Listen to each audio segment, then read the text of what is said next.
Dios les bendiga, hermanos.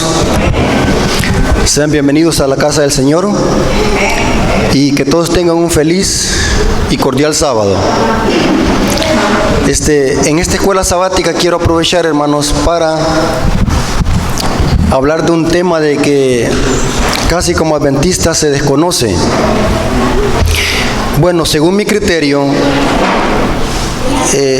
un 85% de los adventistas del séptimo día desconoce este tema que vamos a estudiar en esta mañana y que tiene que ver con nuestra identidad y con nuestro mensaje y con el último mensaje que alumbrará la tierra con su gloria. Así que quiero que iniciemos.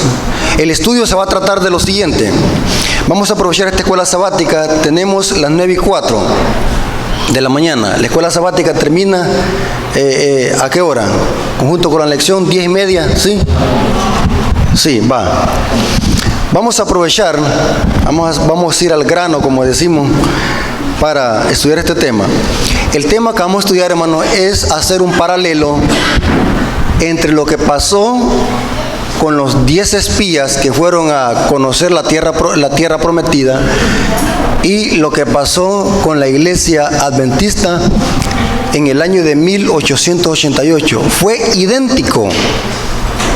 La Biblia dice que la historia se repite, no hay nada nuevo debajo del sol. Solo dice Salomón en Eclesiastés. Vamos a iniciar. Al sacar Dios a Israel de Egipto, ¿cuál era el objetivo? ¿Llegar a dónde? A la tierra de Canaán, una tierra que fluía leche y miel. Esa palabra, fluir leche y miel, era porque era una tierra próspera, fértil, como el jardín del Edén. Era una tierra hermosa, donde iban a cultivar y se iban a establecer allí. Ese era el objetivo de Dios. Lo interesante es de que en el peregrinaje por el desierto, el pueblo de Israel causó tanto problema a Dios y a Moisés. ¿Y cuál era uno de esos problemas? La murmuración y la apostasía. Eso lo dice Pablo en 1 Corintios capítulo 10. ¿Quién provocaba esa apostasía? Según el libro de Espíritu de Profecía en Patriarcas y Profetas, quien provocaba siempre esas revoluciones y esa apostasía era la multitud mixta, era gente impía que había salido con Israel pero que no se habían convertido, sino que era gente que había salido con Israel por miedo al castigo de las plagas. Esta gente era la que provocaba siempre los revoltijos durante la peregrinación en el desierto. Llegaron a las fronteras de Canaán, a las fronteras. Eso se le llamaba Cades Barnea, eso dice la Biblia, Cades Barnea. Y si nosotros analizamos, hermanos, Moisés mandó a 10 espías a que fueran a conocer ¿qué? La tierra prometida. La Biblia dice, y todo eso lo conocemos nosotros, eso está en Números, capítulo 3 y capítulo 14. Al ir a conocer la tierra prometida, ¿cuántos días iban a tardar, según la Biblia? 40 días. 40 días dice eso. Solo noten cómo esto va a ser un paralelo con lo que vamos a estudiar con 1888. Resulta que mandaron ¿cuántos espías? Fueron 2 espías, uno por cada tribu. Interesante. Fueron, vigilaron y regresaron. Lo interesante es, ya vamos a leer la cita, lo interesante es que de los 2 espías, solo 2 venían con un mensaje positivo de que conquistaran la tierra, porque Dios lo había prometido. Y de los 12, 10 se opusieron a que era imposible conquistar esa tierra porque allí habían ¿qué? Gigantes. Y la evidencia que esa era una tierra próspera que Dios había prometido, ¿qué es lo que llevaban? Llevaban un racimo de uva que parecían cocos de grande. Imagínense cómo que lo tuvieron que llevar entre 2 cargando el racimo de uva. ¡Qué tremendo, hermano! Yo digo que con una uva quedó full.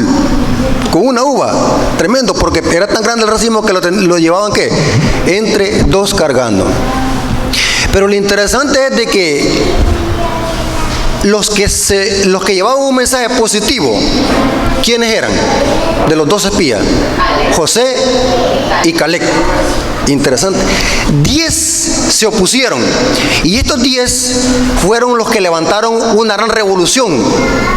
Imagínense, ya para llegar a la tierra, a las faldas de la tierra, a la frontera, en Cades Barnea. Vamos a leer lo que dice la Biblia. Números capítulo 13, versículo 26 al 31. Noten, Números capítulo 13, versículo 36 al 31.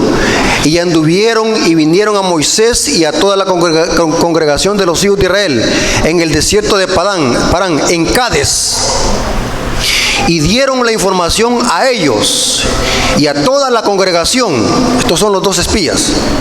Y les mostraron el fruto de la tierra. Y les contaron diciendo: nosotros llegamos a la tierra a la cual nos enviaste, la que ciertamente fluye leche y miel, y este es el fruto de ella. Mas el pueblo que habita allí, noten el mensaje negativo, mas el pueblo que habita aquella tierra es fuerte, y las ciudades muy grandes, fortificadas. Y también vimos ahí a los hijos de Anac, estos eran gigantes: Amalek, que habitan en Neguec, y el Eteo, el Jebuseo, el Amorreo, que habitan en el monte, y el Cananeo. Estas eran tribus paganas que vivían cerca de Canaán. Eran ciudades impías, malignas, de gente mala. Y dice lo siguiente: entonces Caleb hizo callar al pueblo delante de Moisés y dijo: subamos luego y tomemos posesión de ella. Noten el mensaje positivo de Caleb: subamos luego y tomemos posesión de ella, porque más podremos nosotros que ellos. Más los varones que subieron con él, noten, dijeron: no podemos subir contra aquel pueblo, porque es más fuerte que nosotros. Noten que de los 2 espías, 2 dijeron: conquistemos la tierra porque Dios la ha prometido. No importa que hayan gigantes, Dios ha dicho que la va a entregar en nuestras manos. Pero de los 12, 10 dijeron: no, ahí hay gigantes, es imposible vencerlos, esa tierra es más fuerte que nosotros, la gente que hay ahí es más fuerte que nosotros. Hermanos, siempre hay gente, hermanos, de que se opone al mensaje. En el pueblo de Dios siempre hay gente que se opone al mensaje, ¿sí o no? Tremendo, tremendo. Ahora, y miren lo que vamos a leer a continuación, hermano. Y esto no solamente se causó revolución dentro del pueblo, sino que cuando José y Caleb dijeron: conquistemos esa tierra, no solamente hubo revoltijo o tumulto entre el pueblo, sino que también se enfurecieron contra Caleb y José y los intentaron matar, solamente porque dijeron: vamos y conquistemos la tierra. Noten que 2 hombres fueron ¿qué? Los que llevaban un mensaje positivo y que tenían ¿qué? Una fe. Noten lo que dice Números capítulo 14, versículos 6 al 10. Y Josué, hijo de Nun, y Caleb, hijo de Jefone, que eran de los que habían conocido la tierra, rompieron sus vestidos y hablaron a toda la congregación de los hijos de Israel diciendo: la tierra por donde pasamos para conocerla es tierra de gran manera buena. Si Jehová se agradare de nosotros, Él nos llevará hasta la tierra y nos las entregará. Un mensaje positivo de fe. Tierra que fluye leche y miel, por tanto no seáis rebeldes. ¿Cómo estaba el pueblo, hermanos? Rebeldes al mensaje de José y Caleb. No sea rebelde. Y sigue diciendo: no sea rebelde contra Jehová, ni temáis al pueblo de esta tierra, porque nosotros los comeremos como pan. Su amparo se ha apartado de ellos, y con nosotros está Jehová. ¿De quién era la victoria, hermanos? De Jehová. No importa si habían ¿qué? Gigantes. Era con el poder de Dios que iba el pueblo, y Dios lo había dicho. Y mire cómo dice el último versículo: entonces toda la multitud habló ¿de qué? ¿De qué, hermano? Apedrearlos. ¿Pero por qué lo iban a apedrear si no habían hecho nada malo? Si solamente habían impartido un mensaje de conquistar la tierra prometida. Ahora, hermano, aquí va lo interesante, hermano. Por esta rebelión del pueblo, de no creer la palabra de Jehová en boca de Josué y Caleb, ¿qué pasó con el pueblo de Israel? En lugar de entrar en 40 días, ¿cuánto se les iba a dar para entrar? Y iban a andar como locos rodeando Cades Barnea y nunca iban allá al camino. Imagínense, hermano, el pecado de rebelión hasta dónde lo llevó. O sea, anduvieron 40 años dando vueltas sobre la tierra prometida y nunca hallaban el camino. 40 años por rebelión. Hermano, ¿es pecado murmurar contra Dios? Según Pablo, ¿es pecado murmurar? Tremendo, hermano. Mire cómo dice el libro Patriarcas y Profetas, página 360, hablando de esta apostasía del pueblo. Patriarcas y Profetas, página 360. En su incredulidad, los israelitas limitaron el poder de Dios. Tremendo, hermanos. Desconfiaron de la mano que hasta entonces había dirigido felizmente. Volvieron a cometer el error de murmurar contra Dios y Aarón. Este es pues el fin de todas nuestras esperanzas, dijeron. Esta es la tierra por cuya posesión hicimos a lo largo viaje desde Egipto. Acusaron a sus jefes de engañar al pueblo y de entrar y de atraer tribulación sobre Israel. Qué tremendo, hermanos. Y sigue diciendo ahí la cita.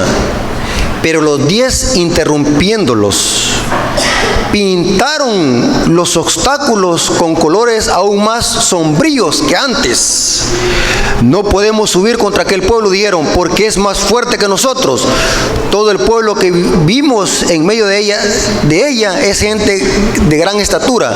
También allí vimos gigantes, hijos de Anac, raza de los gigantes. Nosotros éramos, y a nuestro parecer, como langostas, así que les parecíamos a ellos. Un mensaje negativo vemos aquí y un mensaje positivo.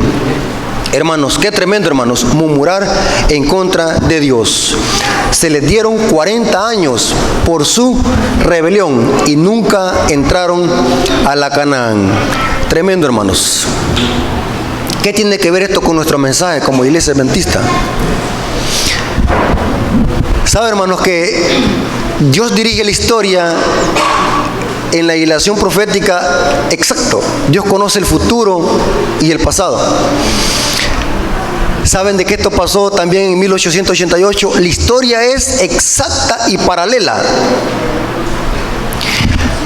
¿Saben qué es 1888, hermanos? Como adventistas desconocemos rotundamente qué es 1888. Tremendo. Y no lo digo por los nuevos en la fe. Lo digo, hermanos, gente que tiene tiempo de estar en la iglesia y esto lo desconoce rotundamente. ¿Qué es 1888? Es una fecha crucial e importantísima para el pueblo adventista del séptimo día. ¿Saben de qué pasó en el año de 1888 en la historia del adventismo del séptimo día? Dios también mandó un mensaje positivo y especial a su pueblo por medio de 2 hombres llamados Wyners y Jones. ¿Cuál era este mensaje?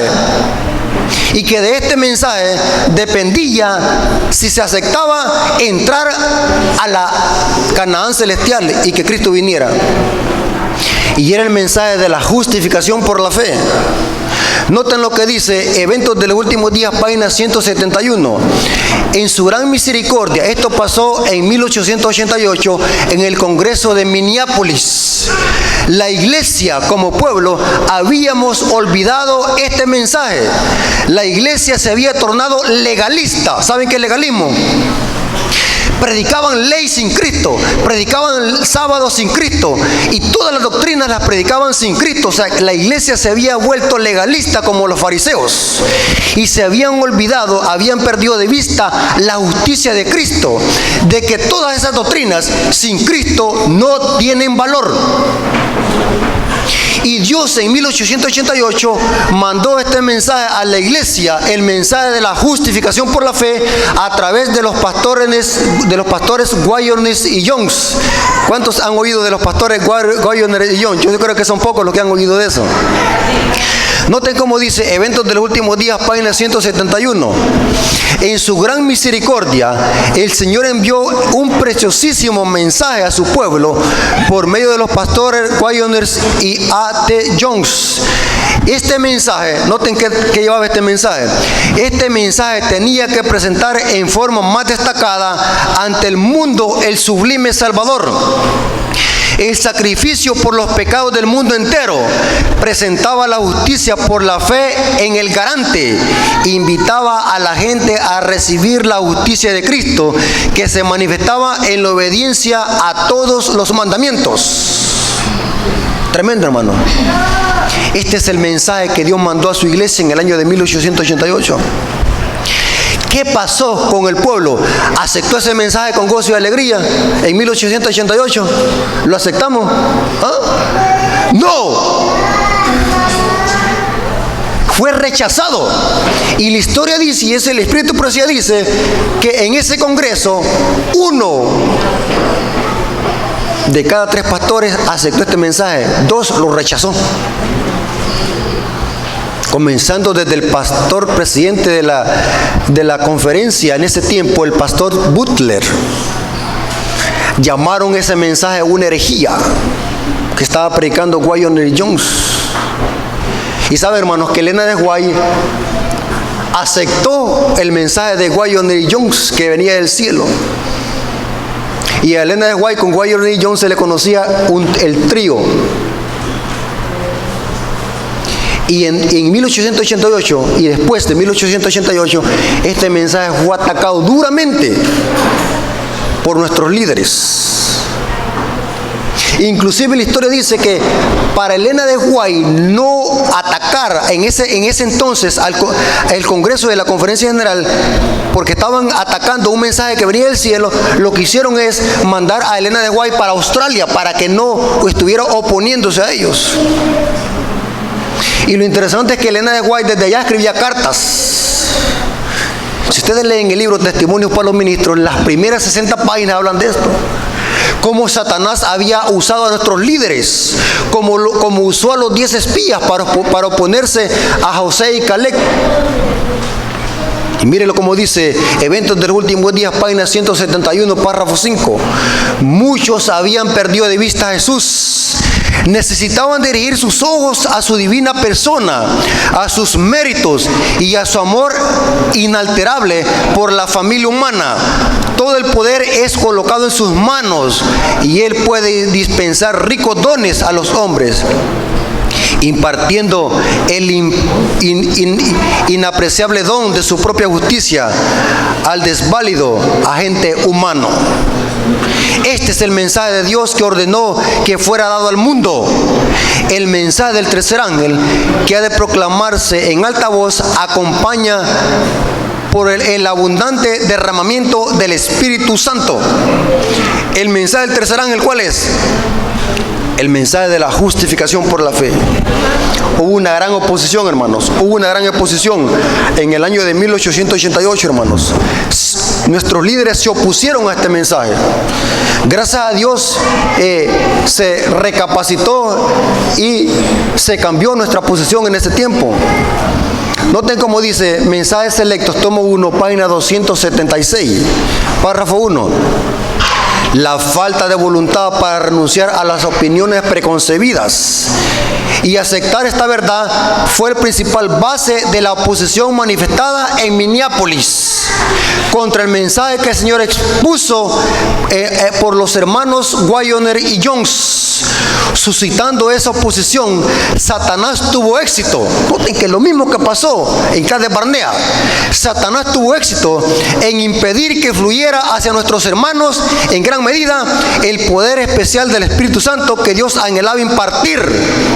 El enemigo les impidió que obtuvieran esa eficiencia que pudiera haber sido suya para llevar la verdad al mundo. Tal cosa como los apóstoles que proclamarían después del día del Pentecostés, fue resistida la luz. Noten qué dice Elena de White: fue resistida la luz que había de alumbrar la tierra con su gloria en gran medida, y ha sido mantenida lejos del mundo por el proceder de nuestros propios hermanos. ¿De dónde surge la apostasía? según Elena de White, de nuestros propios hermanos. Hermanos, qué terrible, hermanos. Y oigan lo que voy a decir. ¿Saben cuál era el propósito de Dios de dar este mensaje en el año de 1888? ¿Qué se proponía Dios? ¿Cuál era el plan de Dios en su calendario profético? ¿Saben cuál era, hermano? Era de que la iglesia aceptara con gozo y alegría este mensaje, humilláramos nuestros corazones en 1888 y cayera la lluvia tardía y que todo el mundo fuera evangelizado y así viene Cristo. O sea que nosotros desde hace tiempo estuviéramos en el cielo, según Elena de White. Pero por rechazar este mensaje, aún andamos vagando en este mundo como los israelitas en Cades Barnea. Noten cómo dice Elena de White, Evangelismo, página 504 hasta la 588, y también está en Eventos de los Últimos Días, página 36. Noten esta poderosa cita.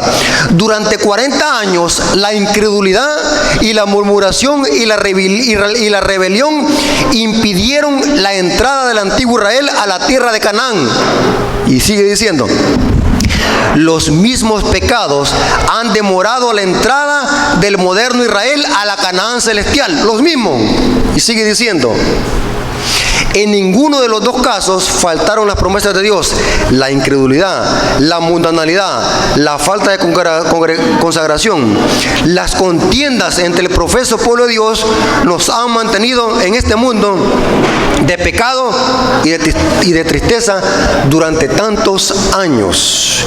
Allí mismo en Eventos de los Últimos Días, página 36, párrafo 2, si la iglesia de Cristo hubiera hecho su obra como el Señor la había ordenado, todo el mundo habría sido ya amonestado y el Señor Jesús habría venido a nuestra tierra con poder y gran gloria. Tremenda cita, hermanos. ¿Por qué nosotros andamos aquí en este mundo y Cristo no ha venido todavía?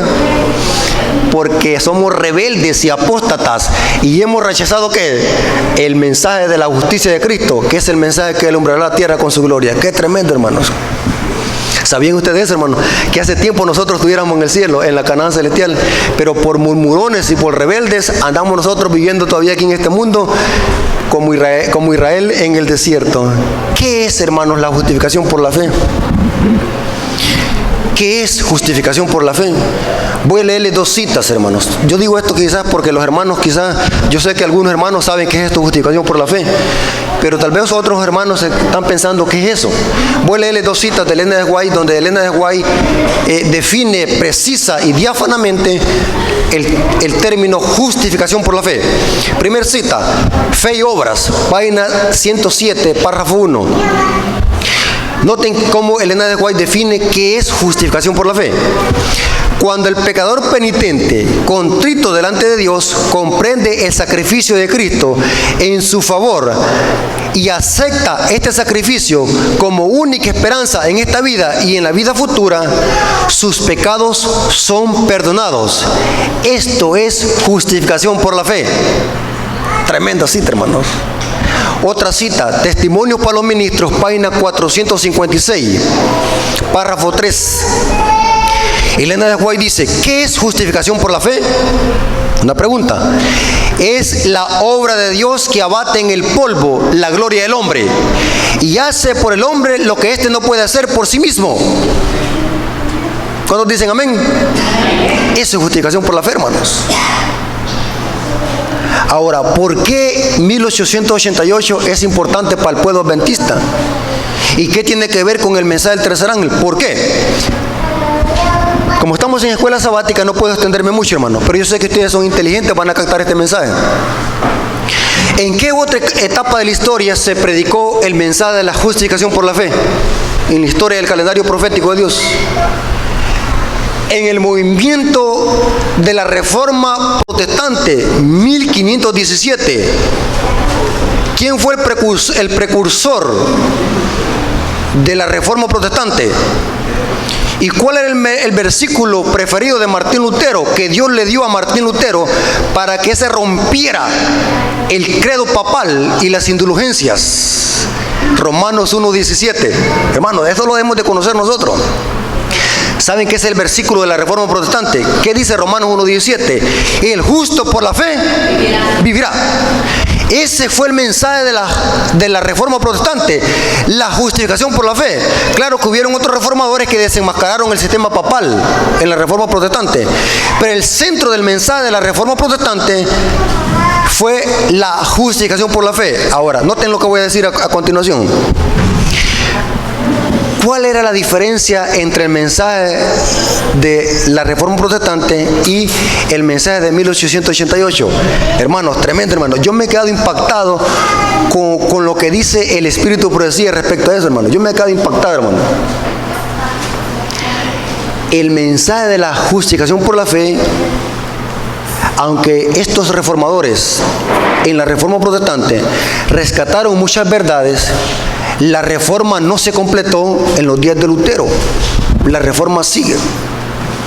¿Saben cuál es la diferencia entre la justificación por la fe que predicó Martín Lutero y la justificación por la fe de Waggoner y Jones? Y que Elena de White lo apoyó. ¿Alguien me puede decir? Tremendo, hermano. El mensaje de la Reforma Protestante era que en Cristo Jesús somos justificados y perdonados. Pero hasta allí, los reformadores protestantes no creían de que la justificación por la fe seguía en la santificación. ¿Están conmigo, hermanos? Y esto es importante que como adventistas conozcamos nuestra doctrina y nuestro mensaje distintivo. Los Waggoner y Jones, y Elena de White lo corrobora, el mensaje de la justificación por la fe predicado en 1888 tiene que ver con victoria sobre el pecado. Algo que los reformadores protestantes de 1517 no predicaban. Juan Calvino no predicó eso, Martín Lutero no predicó eso, Euriclo Sincro no predicó eso, Juan Hus tampoco, Jerónimo ni Wycliffe tampoco. Pero que en el año de 1888 sí se presentó un mensaje más completo sobre la justificación por la fe, de que en Cristo hay victoria y que se puede dejar de pecar. Porque el mensaje de la justificación por la fe tiene que ver con vencer el pecado y vencer la tentación. Algo que los reformadores no predicaron. Esa es la diferencia de nuestro mensaje. ¿Saben, hermanos, que Satanás ataca este mensaje? Dentro de la iglesia, hermanos, se están metiendo corrientes e ideologías satánicas de que estaremos pecando hasta que Cristo venga por segunda vez. ¿Saben cuál es la herejía satánica de eso? ¿Ah? ¿Saben cuál es la herejía? Que estaremos pecando hasta que Cristo venga. Pregunto, cuando Cristo viene por segunda vez, ¿viene a perdonar pecado? ¿Cuándo el pueblo tiene que estar perfecto en carácter, santo, sin tache, sin arruga? ¿Cuándo, según la Biblia? Antes de que cierre la puerta de la gracia. Cristo en su segunda venida no viene a perdonar pecado ni viene a transformar carácter. ¿Qué es lo que transformará a Cristo cuando venga? Nuestra naturaleza física. Eso no nos compete a nosotros. Nuestros genes, nuestras moléculas, nuestros átomos, células. Pero antes de que Cristo venga, habrá un pueblo que habrá dominado completamente esta naturaleza física pecaminosa. Amén. Y ese mensaje no lo predicó Martín Lutero ni ningún reformador protestante. Ese es el mensaje que se dio en 1888. Voy a leer una cita de Elena de White que tiene que ver con 1888. Hermanos, yo les recomiendo, hermanos, de que busquen en internet, que está gratis ese libro, del pastor Robert Whitland. Es una eminencia en 1888, en la historia de la iglesia adventista, en 1888. Saqué esta cita de allí, de ese libro de él, pastor, cosa seria. Ya se murió el pastor, ya está bien anciano, pero hay muchos videos en YouTube. Yo recomiendo que oigan a ese pastor. Qué tremendo, hermano, qué tremendo. Yo me quedé impactado. Pero tiene libros él en PDF que están gratis en línea. Saqué una cita, oigan lo que dice esto, es de Elena de White esta cita, que tiene que ver con 1888. Elena de White la escribió en alrededor de 1888. Inclusive, allí dice, 1888. Review and Herald, 24 de julio de 1888. O sea que esto estaba calientito, lo que escribió Elena de White. Párrafo 5. Noten, hermanos, esto es tremendo, hermanos. La teología adventista es diferente que la teología protestante. Review and Herald, repito, Review and Herald, 24 de julio 1888, párrafo 5. Noten lo que dice Elena de White. Puedes decir que crees en Jesús cuando aprecias el costo de la salvación, Puedes hacer esta afirmación cuando sientas que Jesús murió por ti en la cruz del Calvario. Cuando tienes una fe inteligente y comprensiva de que su muerte hace posible que dejes de pecar. ¿Cómo? ¿Qué tiene que ver la justificación por la fe? ¿Dejar qué? Repita, hermano, no tenga miedo. La inspiración que está diciendo aquí, hermano. Dejar de pecar y perfeccione su carácter justo a través de la gracia de Dios, otorgado a ti como la compra de la sangre de Cristo. Los ojos de los hombres caídos pueden ser ungidos con el colirio de la comprensión espiritual. Pueden verse a sí mismos como realmente son, pobres, miserables, ciegos, desnudos. Pueden ser llevados y darse cuenta de su necesidad de arrepentimiento hacia Dios y fe hacia nuestro Salvador Jesucristo. ¿Qué tiene que ver el mensaje de 1888? Justificación por la fe tiene que ver con qué también. Cristo nos da la victoria para dejar ¿qué? Dejar de pecar. Pero en la iglesia se está metiendo una ideología satánica que tiene que ver con Babilonia. ¿Saben cuál es la ideología? Que es imposible ¿qué? Dejar de ¿qué? De pecar. Por lo tanto estaremos pecando hasta que Cristo venga por segunda vez. ¿Saben que eso es lo que quiere el diablo? Que pensemos así. Porque si estamos esperando que Cristo nos va a perdonar nuestros pecados cuando Él venga por segunda vez, nos perderemos, porque Cristo no viene a perdonar pecados, sino que viene ¿qué? A traer un pueblo sin mancha y sin arrugas. Según la Biblia y el Espíritu Profecía, antes de que Jesús venga y antes de que la puerta de la gracia se cierre, Dios tendrá un pueblo como perfecto en carácter. ¿Y cómo se llama esa generación? La generación de Enoc, que son ¿qué? Los 144,000. ¿Por qué es importante para los adventistas el mensaje de 1888? Hermanos, tremendo. Nosotros nos llamamos adventistas del séptimo día porque predicamos los mensajes de los tres ángeles. ¿Saben cuál es el mensaje de los tres ángeles? ¿Saben cuál es? Noten lo que dice Elena de Guay. Eventos de los últimos días, página 171, párrafo 3. Varios me han escrito preguntándome si el mensaje de la justificación por la fe es el mensaje del tercer ángel. Y he contestado, el mensaje del tercer ángel en verdad es... ¡Qué tremendo, hermanos! ¿Cuál es el mensaje que alumbrará la tierra con su gloria? Apocalipsis 18. ¿Qué es la lluvia tardía? La lluvia tardía no es pegar chillidos, ni hacer cosas exuberantes o espectaculares. La lluvia tardía no tiene que ver con hacer milagros, ni con tirarse al suelo y hablar lenguas y otros idiomas. Lo que transformará el mundo es un mensaje que será impulsado con el poder del Espíritu Santo. ¿Cuál es? Cristo, nuestra justicia, el mensaje de la justificación por la fe. Y mire cómo dice, Eventos de los últimos días, página 172. El mensaje de la justicia de Cristo ha de resonar de un extremo de la tierra hasta el otro para preparar el camino al Señor. Esta es la gloria de Dios que terminará la obra del tercer ángel. Satanás quiere que la iglesia pierda de vista este mensaje, hermanos, porque de este mensaje depende el destino eterno de cada alma, hermanos. ¿Cuántos dicen amén, hermanos? Por eso tenemos oportunidad de poder nosotros consagrar nuestras vidas y arrepentirnos de nuestros pecados y poder tener victoria en el nombre de Cristo Jesús. 1888, una historia crucial que tiene que ver con el último mensaje que se pregonará al mundo antes de que Jesús venga y antes de que el cierre de la gracia termine sobre este mundo. Cristo, nuestra justicia. ¿Cuántos dicen amén? Amén. Dios les bendiga, hermano, y la honra y la gloria sea por nuestro Dios.